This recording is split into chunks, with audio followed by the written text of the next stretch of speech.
Mission vision. Couple the why and the how in your life to execute the good works that God has already prepared you to do. Your mission is possible because of what Jesus has already done for you. Jump start. Purpose is a word that is often thrown around in Christian circles and can mean many things. But our greatest purpose is to glorify God. Our purpose is also felt in our everyday lives. How do we know we have purpose? Simple. God tells us. We are His workmanship, created in Christ Jesus for good works, which God prepared beforehand so that we would walk in them.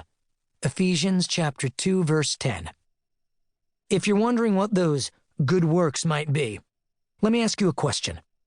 For what circumstances have you ever been in a place where God was leading you to see someone hurting or in need and you felt driven to help? The answer to this question could be a pointer to your starting place. There is a fundamental principle, a conviction, that you must cling to in order to fulfill the good works God has called you to do.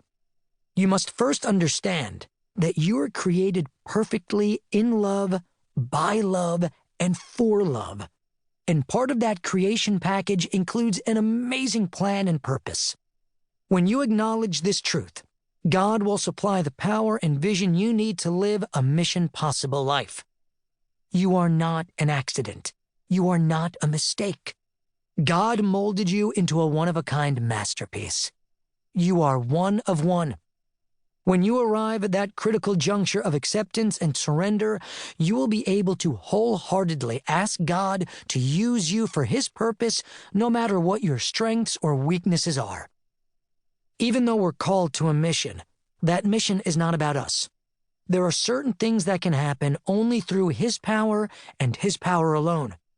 You can be the most eloquent speaker or have the most entertaining presence or most impressive scholarly credentials. But there are opportunities and hearts that only God can ordain and open. When we live mission possible, fully trusting in God's power and doing our part, we can fulfill our purpose every day, even in the middle of difficult circumstances or suffering, or when a phone call brings devastating news. When life is chaotic or we're stuck in a season of waiting, our mission doesn't stop.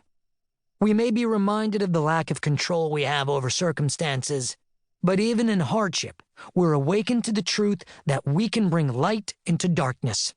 We can look for ways to be compassionate and take action. We put the interests of others ahead of our own.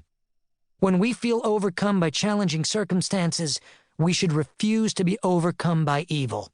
Rather, we must overcome evil with good.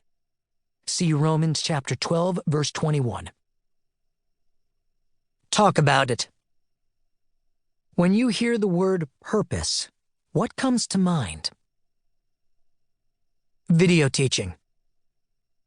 Watch video session 1.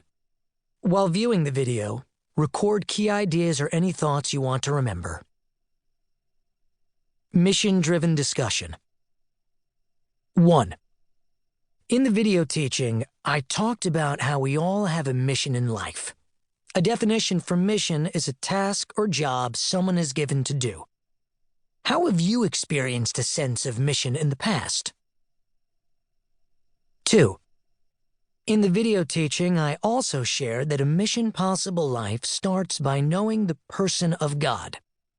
As we explored Mark chapter 4, verses 35 through 41, we saw the disciples ask the great question, "Who then is this?" We all must give an answer to who we say Jesus is. In your current stage of life, how would you answer the great question? Who is Jesus to you? 3. As I just mentioned, purpose is a word that is often thrown around in Christian circles but is rarely defined. Simply put, purpose is the reason why something is created, used, or exists. Think about the things you interact with every day.